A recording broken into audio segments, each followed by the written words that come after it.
नमस्कार दोस्तों, स्वागत है आपके अपने चैनल विधि जुडिशियल एकेडमी में and we are trying to understand the limitation act and this class is related to section number 3 bar of limitation. Very interesting class, very important for your exam. Please start the class. So let's start with the section 3. Section 3, the limitation act, and very important for your mains and also very important for your prelims exam. This section is also important for your mains. Underline कर लीजिए इस बात को. बढ़े आगे को. Let's see this language of this. Bare Act language of section 3 limitation act. What? Subject to the provisions contained in section 4 to 24, both inclusive. Please highlight this portion. Subject to the provisions contained in section 4 to 24. What is the rule? Every suit instituted, appeal preferred and application made after the prescribed period shall be dismissed although limitation has not been set up as a defense. See, please see this line. इस slide को आप ऐसे देखिए, ये थी bare language and please now come to this slide. Every suit instituted, appeal preferred and application made. कब? After the prescribed period. क्या fate होगा इसका? It shall be dismissed.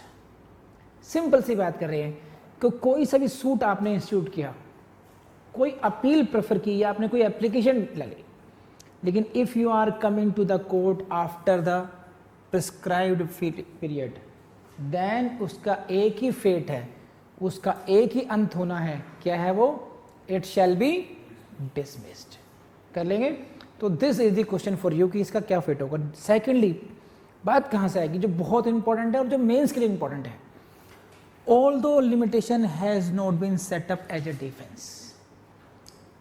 ये लाइन बहुत इंपॉर्टेंट है. Although limitation has not been set up as a defense, भले ही limitation का जो इशू है वो डिफेंस ने, इसका मतलब डिफेंडेंट ने वो रेज किया हो या ना किया हो, it means what? It is the mandatory duty of the court. Court suo मोटो देखेगी इस बात को कि जो लिमिटेशन का जो पॉइंट है, मान लीजिए मैं प्लेंटिफ हूं and I institute a suit after the prescribed period. You are a defendant, you are not raising the issue of limitation कि जनाब ये तो लिमिटेशन के बाद में आया है. आप एज ए डिफेंडेंट आप रेज करें या ना करें, एज ए कोर्ट की ड्यूटी है suo motu to see the compliance की है या नहीं, because court has no jurisdiction to entertain such suits. Why? Because this is preemptory norm. Preemptory है ये section 3. क्या कहता है? It shall be dismissed. Every suit instituted after the prescribed period shall be dismissed. Or it is what? After the prescribed period. Please see the line. क्या? After the prescribed period. It is not limitation period. It is what?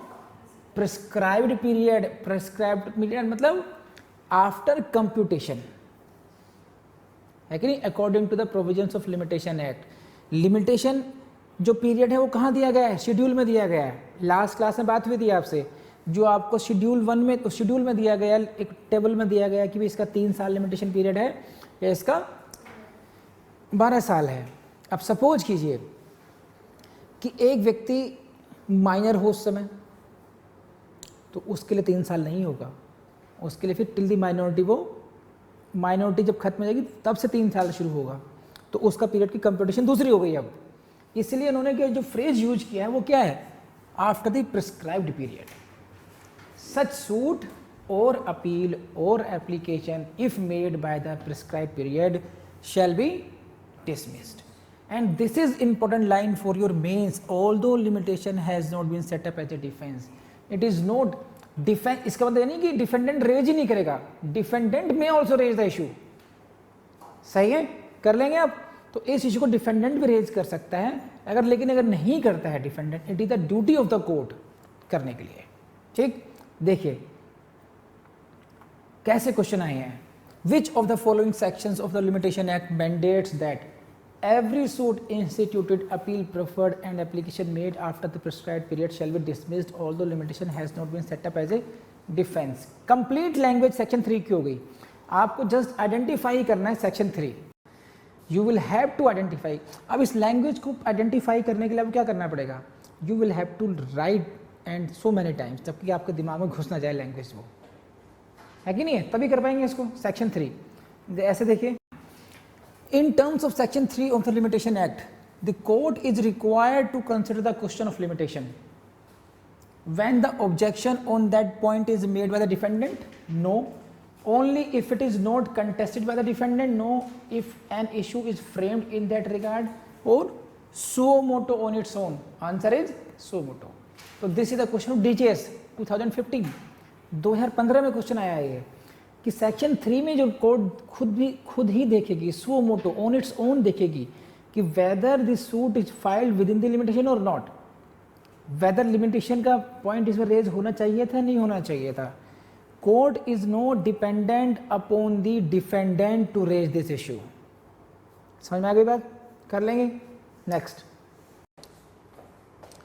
Punjab judicial services 2011. Under section 3 of Limitation Act, the court is required to consider the question of limitation suo moto even when the defendant has not taken any objection of limitation. तो sir आया concept आपको कि जो ये जो line है, ये शुरू में लाइन दी हुई है, ये जिसका मतलब क्या हुआ कि although limitation has not been set up as a defense, भले ही डिफेंडेंट ने क्वेश्चन रेज ना किया हो, it is the duty of the court to take the suo moto cognizance of the fact whether the suit has been filed or the appeal preferred or application made within the prescribed period. And this is again I am saying you, this is what prescribed period, not limitation period. बोलो हाँ ना? अगर ये समझ में आ गया तो raise hand please. Good. This is again same line. Every suit instituted, appeal preferred, application made shall be dismissed although limitation has not been set up as a defense. So many questions are there. So this is the first part of your section 3. I hope it is very clear to you now. Now उसमें एक खास बात हो रहा है. This is what? This is first line. Subject to the provisions contained in section 4 to 24. Whatever is the law, the suit shall be dismissed after the prescribed period, and it is subject to the provisions contained in 4 to 24. section 4 to 24 ये modify करते हैं rules को. कब आप, जैसे section 4 में हम पढ़ेंगे भी आने वाले टाइम में कि जिस last day पर prescribed period खत्म हो रहा है, उस day पर अगर court ही closed है, then what you can do? You can do it on the when the court reopens. So there are different kind of contingencies between section 4 to 24 that which will modify this rule. So that is why the language is what? Subject to the provisions contained in section 4 to 24. अगर हिंदी बोले तो धारा 4 से 24 के उपबंधों के अधीन रहते हुए, है ना, प्रत्येक सूट, प्रत्येक अपील और प्रत्येक एप्लीकेशन डिसमिस कर दी जाएगी. कब? अगर ये it is made after the prescribed period, भले ही लिमिटेशन का जो डिफेंस है उसको रेज किया गया हो या ना रेज किया गया हो. तो this is the first part of section 3. Clear? Very clear. Now जो सब्सिक्वेंट है, ये जो लाइन है, although the limitation has not been set up as a defence and duty of the court suo motu लेने की, ये mains का question है. इस पर मेंस में क्वेश्चन आपसे पूछा जाता है इस इशू पर. Next, this is section 3 to A. For the purposes of this act, a suit is instituted in an ordinary case when the plaint is presented to proper officer. This is what? Proper officer or proper court? Proper officer. So please see the questions like this. This is the question first. For the purpose of Limitation Act, a suit is instituted in all cases when plaint is presented to the proper officer. This statement is true, false or this? It is true. इसको समझने की कोशिश कीजिए. अब right now what we will do कि when you can say कि this suit is instituted or not. When can we say? अलग अलग contingencies में कब ये सूट हम ये मान लें कि हाँ भी इंस्टीट्यूट हुआ था या नहीं हुआ था. In case ordinary case means this is not the case of special suits, this is the ordinary suit. Ordinary case when the plaint is presented to the proper officer, जब प्लेंट प्रॉपर ऑफिसर के सामने present की जाएगी तब हम ये कह सकते हैं कि सूट इज इंस्टीट्यूटेड. सही है. Now please see next. For the purpose of this act, a suit is instituted in the case of pauper. Pauper means the person who has no means to pay the court fees. एक ऐसा व्यक्ति, CPC में पढ़ते हैं pauper का case कैसे institute होता है, पढ़ा होगा आप लोगों ने, कि जो व्यक्ति उस सूट की कोर्ट फीस देने में सक्षम नहीं है. जनरल बात समझिए बस, आप टेक्निकलिटीज में नहीं जा रहा हूँ, प्रॉपर की डेफिनेशन एज पर CPC नहीं जा रहा हूँ मैं. गरीब गरबा इंसान समझ लीजिए, उसे कहते हैं pauper. In case of pauper अगर वो सूट लाना चाहता है तो वो एज पर procedure he has to move an application and he has to seek the permission of the court कि I want to institute the suit. मैं सूट तो फाइल करना चाहता हूँ लेकिन जनाब मेरे पास इतने पैसे नहीं है कि इस केस की मैं कोर्ट फीस दे सकूँ. तो उसको एप्लीकेशन पहले डालनी होती है. He has to seek the permission, consent of the court लेनी पड़ती है. अगर कोर्ट लीव दे देती है, कोर्ट अगर परमिट कर देती है, then he can proceed with the case as a normal. तो इन केस ऑफ पॉपर क्या होगा? In the case of pauper when his application for leave to sue as pauper is made, जिस दिन उसने वो एप्लीकेशन कोर्ट में file कर दी, उस कोर्ट उसी डेट से माना जाएगा कि उसका सूट इंस्टीट्यूट हो गया. कैसे होता है देखिए, जैसे मान लीजिए मुझे ही सूट फाइल करना हो और उस केस की जो कोर्ट फीस है वो है 4 लाख रुपया. मेरे पास उतना पैसा नहीं है कि मैं कोर्ट फीस अदा कर पाऊँ. I approach to the court, I through this application कि I should be allowed to file this suit as a pauper. My application, उस पर इंक्वायरी कराई और जो भी कुछ एविडेंस लेना था वो सब हुआ. उसके बाद में the court give me permission to file the suit as a pauper, to pursue the suit as a pauper. तो क्वेश्चन वहाँ पे ये आता है कि कौन सी डेट से सूट का कमेंसमेंट माना जाए? तब से जब से उन्होंने परमिशन दे दी या तब से जब उन्होंने ये application for leave to sue as pauper court में डाली थी? तो answer is this, when his application for leave to sue as a pauper is made. यहाँ पर you will have to take care, precautions लेने पड़ेंगे. This is not when the application is granted. It is not the case when leave is granted. It is when the application is made.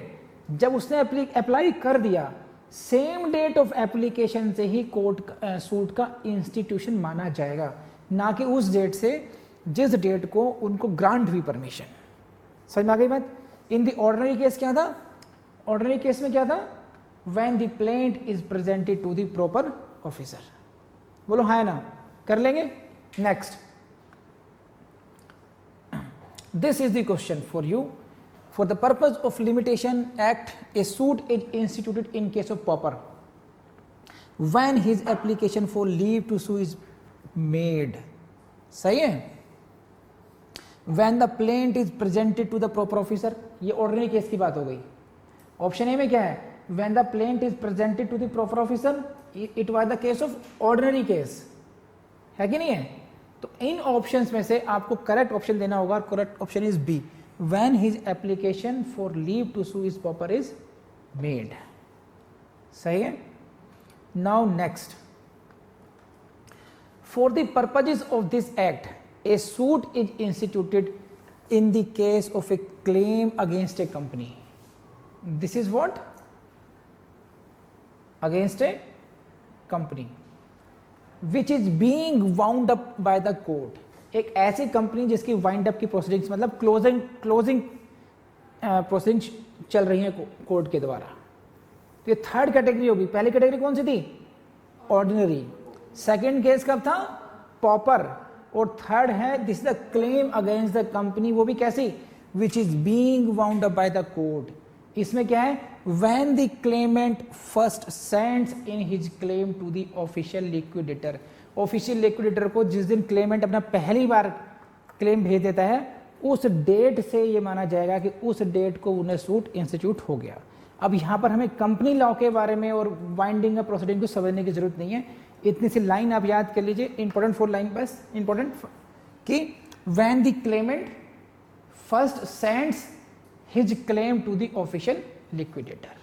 देखिए ये रहा question आपके लिए, फिर true false में आ गया क्वेश्चन। देखिए, a suit is instituted in case of claim against company wound this कब, when the claimant first sends in his claim to the official liquidator. तो सिर्फ इतना याद करना है, इन एक टेबल बना लीजिए आप लोग कि ऑर्डिनरी केस में when plaintiff is presented, proper case में when application to sue is made, इसके केस में कंपनी के केस में when the first claim is sent to the official liquidator. बस बात खत्म हो गई, यहीं से आपका क्वेश्चन हो जाएगा। Next, it is very important, any claim by way of a set off और ए काउंटर क्लेम। कैसा? सेट ऑफ और counter claim shall be, any claim by way of a set of or a counter claim shall be treated as separate suit। तो now there are two very very important phrases है पर, एक क्या है set of और दूसरा क्या है counter claim। ये कितने लोग समझते हैं आप लोग? Please raise hand. Set off counter claim समझते हैं? नहीं समझते आप लोग। देखिए क्या मतलब इस बात का, मैंने एक सूट इंस्टीट्यूट किया and I am saying madam X कि you should give me ₹1 lakh as a damages.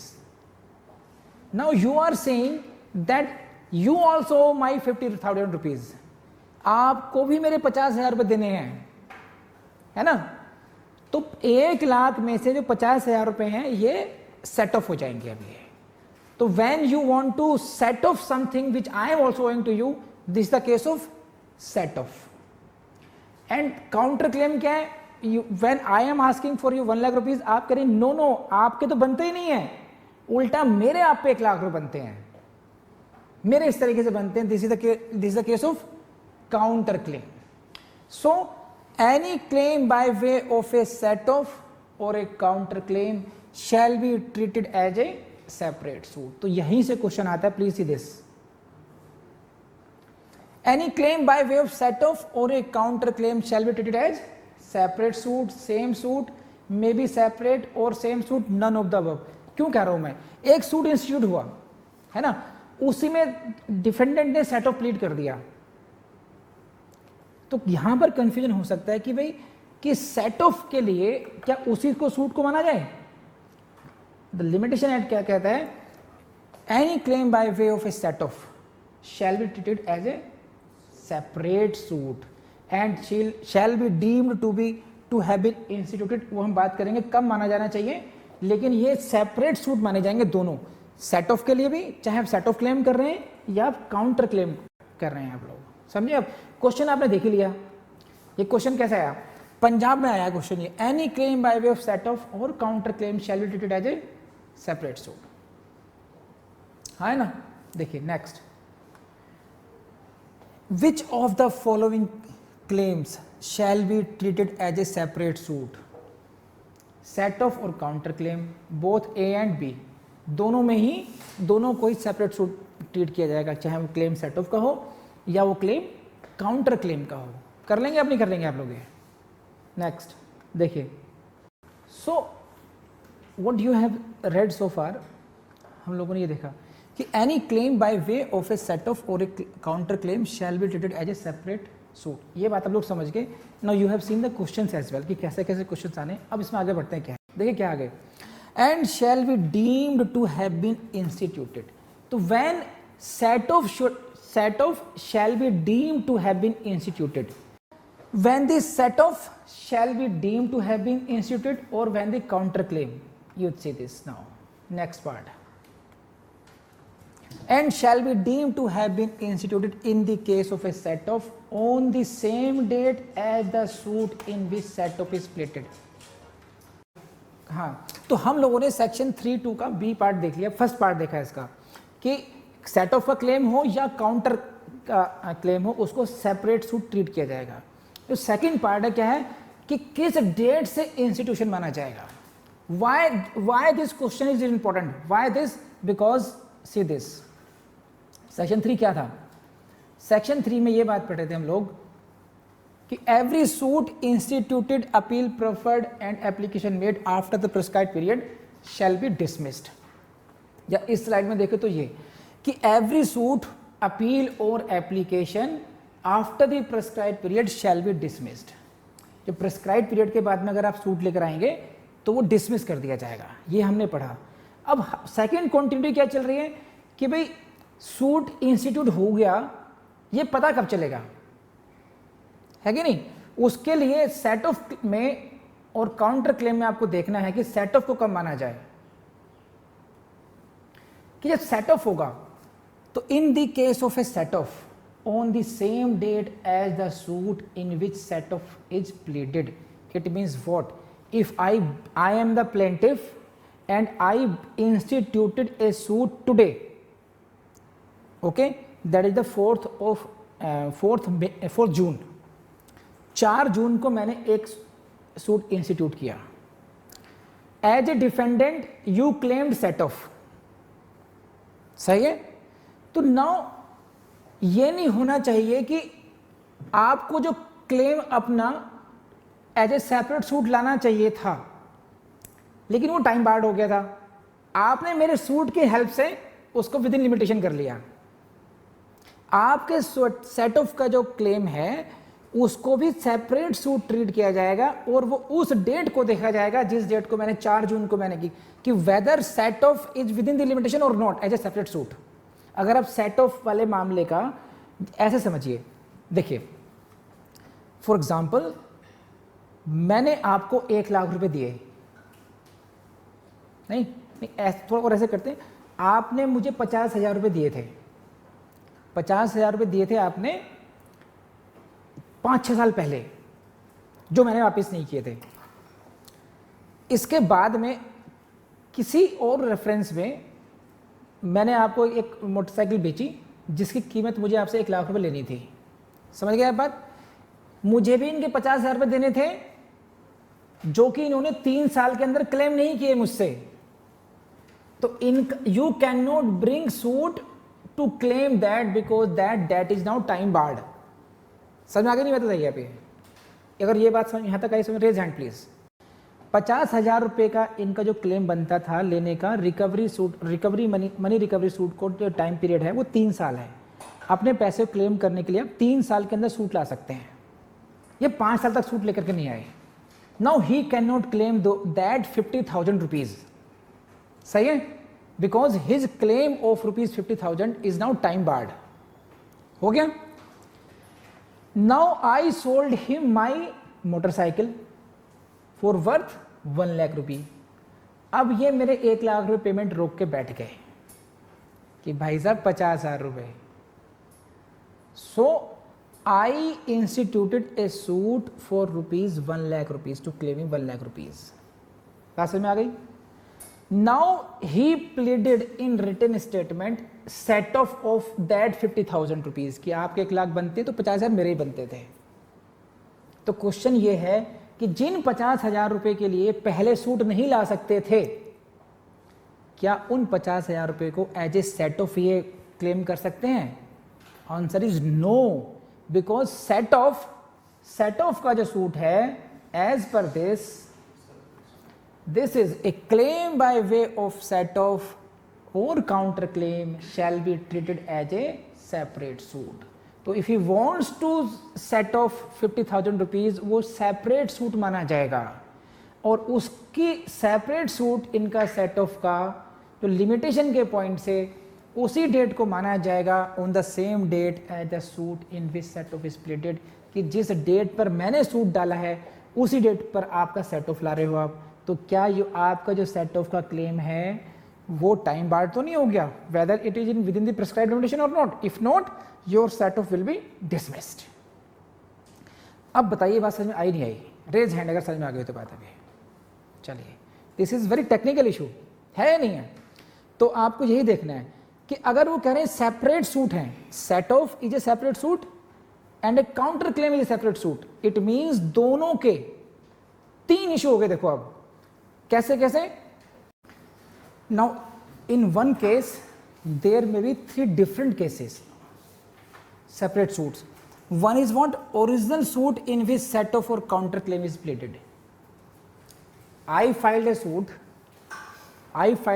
for rupees 1 lakh rupees for recovery of the money, और जो consideration money था मेरी मोटरसाइकिल का.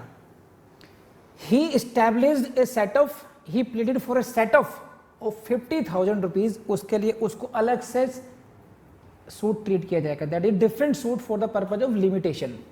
सही है.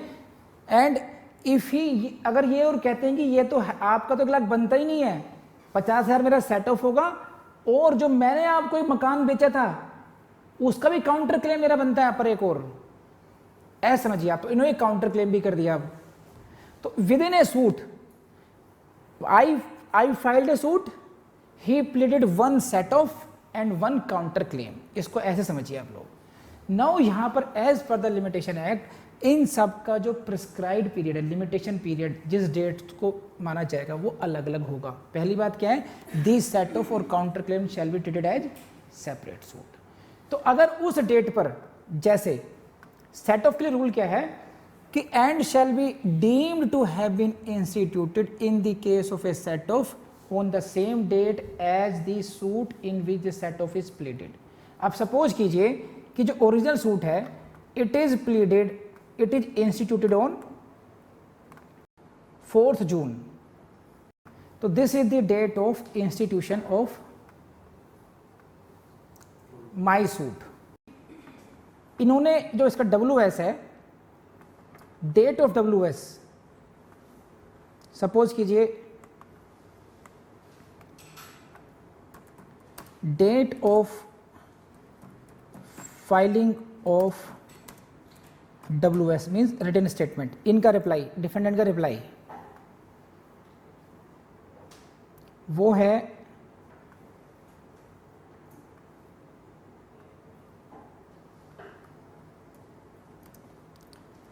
4/7/19. 1 महीने के बाद इन्होंने ये फाइल कर दिया. You got it? Now according to the Limitation Act, set off shall be deemed to have been instituted on the same date as the suit in which set off is pleaded. It means what? ये माना जाएगा कि भले ही WS 4 जुलाई को आया लेकिन set off was pleaded on 4th of June 19. बात समझ में आगे नहीं आगे बताइए. अभी set off was pleaded on 4th of July after 1 month, but it shall be deemed to be instituted on the same date as the suit in which set off is pleaded. I hope you got it or not. Now अब ये देखा जाएगा कि whether on 4/6/19 your claim of set off is time barred or not. अगर 4 June को भी time barred है then your set off will be outrightly dismissed according to section 3. अगर ये बात समझ में आ गई तो प्लीज रेज हैंड नाउ. चलिए अब आगे बढ़ते हैं. मैं पूरी कोशिश करता हूं कि कुछ छूटे ना. क्वेश्चन कैसा आया है? A suit shall be deemed to have been instituted in the case of set off on the same date as the suit in which set off is pleaded. True और फॉल्स में पूछ लिया इन्होंने. Now counter claim में क्या होगा? In the case of counter claim on the date on which the counter claim is made in the court, जिस date पर काउंटर क्लेम किया गया है. तो सपोज कीजिए आपने WS में काउंटर क्लेम किया था, तो ये जो काउंटर क्लेम की जो डेट आएगी वो आएगी आपकी 4 जुलाई, 4th of July, ना कि 4th of June. Now it will be seen whether your claim of counter claim is time barred on 4th of July or not. If it is not, it can be proceeded. Otherwise the counter claim will be outrightly dismissed at this stage only. I hope it is very clear to you now. इन तीनों का separate suit कैसे कैसे मानते हैं, counter claim की गणना कहाँ से करेंगे, और यहीं से देखिए आपको बहुत ज़्यादा कंफ्यूज करने वाले क्वेश्चन पूछेंगे आपसे. वो A counter claim is treated as a separate suit and is deemed to have been instituted on the same date as the suit in which it is pleaded. No, it is the case of set off. A can be right for set off, but it is the case of counter claim. तो be smart in the exam. This is the question of Punjab judicial services. तो पहले आप यहाँ पर अगर ऐसे question आ रहे हैं आपके पास तो आप उसको मार्क करेंगे कि it is the case of counter claim, और it is the case of set off, और it is the case of proper suit, और it is the case of company suit, और it is the case of ordinary suit. तो पहले ensure हो जाइए कि किसका है ये. Then on the date on which counter claim is admitted, on the date on which the counter claim is made. अब देखो बी और सी कितना क्लोज कर दिया इन्होंने option. On the date on which counter claim, on the date on which counter claim, ये same हो गया इतना. इज एडमिटेड और इज मेड, केवल लास्ट के 2 वर्ड चेंज किए उन्होंने. बट अगर आप लोगों ने बहुत प्रिसाइसली नहीं पढ़ना सीखा क्वेश्चन को या बिरेट को, और मेरी डेली कोशिश यही होती है कि आप लोग हाईलाइट करो, अंडरलाइन कीजिए, बोल्ड कीजिए. क्यों? क्योंकि मैं जानता हूं उनके पास बहुत बड़ा स्कोप नहीं है. आप इसको समझिए, जो एग्जामिनर साहब हैं, he is bound to give you question from that how it is. Why I say कि जुडिशरी से आसान कंपटीशन कोई दूसरा हो नहीं सकता. समझिए इस बात को. इमेजिन कीजिए you are preparing for the civil services and you are preparing for general studies. There is no boundary for that. He can ask question in history from any fact. There is no boundary. There is no boundary of geography, there is no boundary of economics. But in case of this limitation, in case of IPC, that boundary is fixed. Those sections are fixed. He can ask question from 3, 4, 5, this, that, 30. यहीं से पूछे और कहाँ से पूछेंगे वो? तब उनके पास क्या हो गया? उनका ऑप्शन क्या हो गया फिर वो? उनके पास ऑप्शन हुआ to check whether you read the lines, you read the law between the lines or not. आपकी रीडिंग बहुत अच्छी है या नहीं है. तो जैसे आप इसमें देखिए, मैं आपको अंडरलाइन करता हूँ. देखिए इसको बी और सी वाले ऑप्शन में ये अंडरलाइन की मैंने, और नीचे वाले जो आंसर है ये, इतनी लाइन सेम है.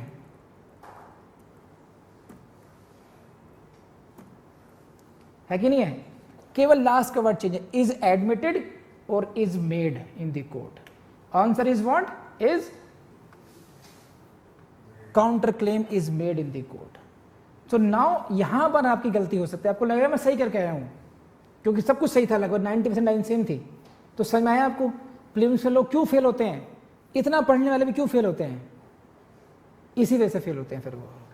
तो आई होप कि आप लोग नहीं होगे उस तरीके से. नेक्स्ट, अगेन ट्रू फॉल्स में, in the case of counter claim पूरा स्टेटमेंट दे दिया और स्टेटमेंट इज ट्रू और false. Now come to 3C. ये हाई कोर्ट के संदर्भ में है, बस याद घोट लीजिए इसको इस सेंस से. बस an application by notice of motion in a high court is made when the application is presented to the proper officer of that court. इसमें भी देख लीजिए, इसमें सेक्शन 3 में जाइए जरा.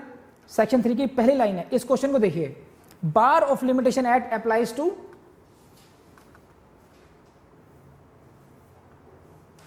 तो कहां से क्वेश्चन बनाते हैं वो लोग? Every suit instituted, appeal proferred and application made. 3 शब्दों का प्रयोग करा, सूट, अपील और application. And now you see the question.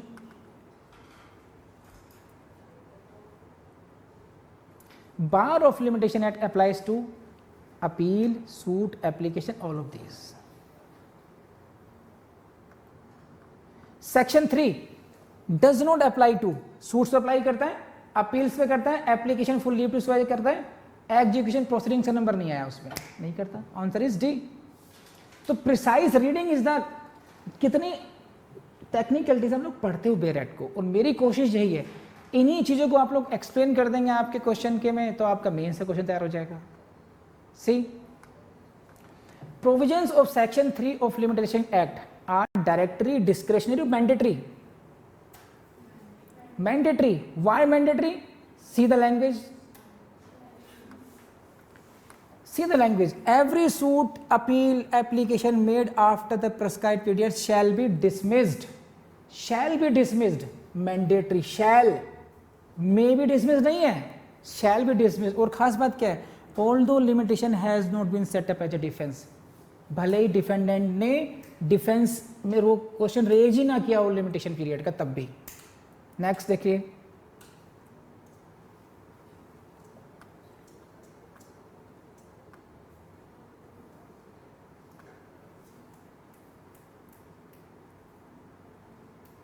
Next question, MP judicial services में counter claim under section 3 shall be deem to have been instituted on the day on which counter claim is made. ये line रट लीजिए बस, आपका question का answer हो गया।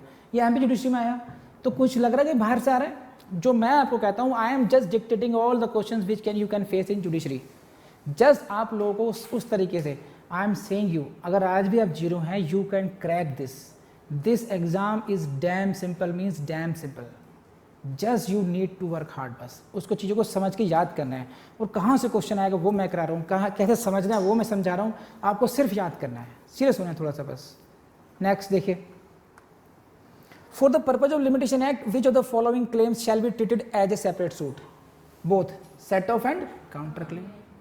Himachal Pradesh, every suit instituted, appeal preferred and application made after the prescribed period shall be dismissed. Section 3, although limitation has not been set up as a defense. Himachal Pradesh judicial services 2013। क्या रह गया? For the purpose of limitation act, a suit is instituted in an ordinary case। देखो ये DGS बना दिया इन्होंने, DGS होगा इतना बड़ा क्वेश्चन, पक्का DGS 2015।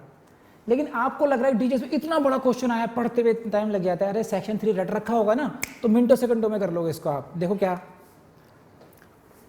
For the purpose of limitation act a suit is instituted in an ordinary case when the plaint is presented to the proper officer. सही है, करेक्ट हो गया। In the case of a pauper when is application for leave to sue as a pauper is made, correct है, सही हो गया। In the case of a claim against the company which is being bound up by the court when the claimant first sends in the claim to the office, ये भी सही है। अब which of the above are correct, only first and third, all the these. अब अगर जिसने नहीं पढ़ रखा वो पढ़ेगा, क्या होना चाहिए इसका, तुक्का भी नहीं लगेगा, क्योंकि वन में करेक्ट हो गया, एक ही पकड़ लिया तो वन में करे, कैसे करेगा वो सबको। लेकिन जिसने सेक्शन 3 पढ़ रखा है वो तो मिनटों सेकंडों में पढ़ लेगा फटाफट इसको, उसको टाइम लगेगा ही नहीं। डीजीएस में फेल वही बच्चा हो रहा है जिसने ढंग से पढ़ नहीं रखा है। डोंट ब्लेम डीजीएस का पेपर लेंथी होता है, इट मीन्स आपने ढंग से याद ही नहीं कर रखा। अगर आपने याद कर रखा होगा, आप प्रैक्टिस कीजिए कभी भी, जब आपने कोई चैप्टर सेक्शन पढ़ रखा हो, समय रखा हो, आपकी उंगली से तेज आपका दिमाग भागता है, अब ये आएगा ये आएगा ये आएगा, इसके आगे आप, your mind reads more speedily than your fingers और योर आइज। हाँ है ना, रेज हैंड, होता नहीं ऐसा, ऐसे एग्जाम में होगा। अगर आपने याद कर रखा होगा तो आप वैसे स्पीडली कर लेंगे उसको। Next, limitation act applies to suits, appeals and applications, वही क्वेश्चन आ गया। तो this is all about section 3। मैंने बहुत डिटेल में कराया है, सारे क्वेश्चन प्लेन से कैसे कैसे बन सकते हैं, मेन से क्वेश्चन कहाँ से बनता है वो सब समझा दिया। Please go to section 4 now. तो दोस्तों अपने क्लास की, एंड आई होप ये क्लास आपको पसंद आई होगी। प्लीज़ कमेंट बॉक्स में ज़रूर लिखिएगा। एंड मैं आज आपको फिर एक टिप देता हूँ, आप प्लीज़ स्क्रीन को देखिए, जब हम कोई भी चीज़ पढ़ते हैं, ये है हमारा ब्रेन, राइट। ये इसकी कुछ पढ़ते हैं, समझ लीजिए इस तरीके से। जब हम कुछ पढ़ते हैं, मान लीजिए एक बार देखा तो ये अपर सरफेस पे रह जाता है। ये कोई मेरा समझाने का तरीका है ये। फिर आप दोबारा याद करते हैं, रिवीजन करते हैं, ये और डीपर जाता है। फिर रिवीजन किया आपने, फिर जाएगा, फिर अंदर जाएगा, फिर ये एक ऐसी पोजीशन पे पहुंच जाएगा, एक बार आपकी मेमोरी में इतना डीपर पहुंच जाएगा कि उस लेवल के बाद में फिर यहाँ पर आपको रटने की आवश्यकता नहीं रह जाती। ये आप प्रैक्टिकली अपनी लाइफ में देख चुके हैं। देखिए बहुत सारी चीज़ें ऐसी हैं। और सबसे अच्छा एग्जांपल है 2 का टेबल। 2 का टेबल आपने इतनी बार रिवीजन किया होगा, तो क्या आपको अभी दोबारा उसको रिवाइज करने की ज़रूरत पड़ती है? नहीं ना। जैसे आप गायत्री मंत्र पढ़ते हैं, गायत्री मंत्र आपने रट रखा है, तो गायत्री मंत्र को अब आपको, अगर आपसे कोई पूछेगा आप झट से सुना देंगे, आपको रिवाइज करने की ज़रूरत नहीं रहेगी। उसी तरीके से किसी ने मान लीजिए बहुत अच्छा गाना रट रखा है, बार बार उसका रिहर्सल कर रखा है, तो उसको रिवीजन करने की ज़रूरत नहीं रहती। उसी तरीके से ये लॉ के सेक्शंस भी हैं, हमें मुश्किल तब लगते हैं जब हम उनका रिवीजन नहीं करते हैं। तो अगर आप इस चीज़ को समझ गए कि मल्टीपल रिवीजन से एक स्टेज ऐसी आ जाएगी कि आपको फिर दोबारा पढ़ने की ज़रूरत ही नहीं पड़ेगी, आप चलते फिरते आप डायरेक्टरी होंगे, चलते फिरते आपसे कोई पूछेगा आप तुरंत बता देंगे, आपको वहाँ तक पहुँचना है। ठीक कर लेंगे आप ये। तो please like this lecture and give your comments. Thank you very much.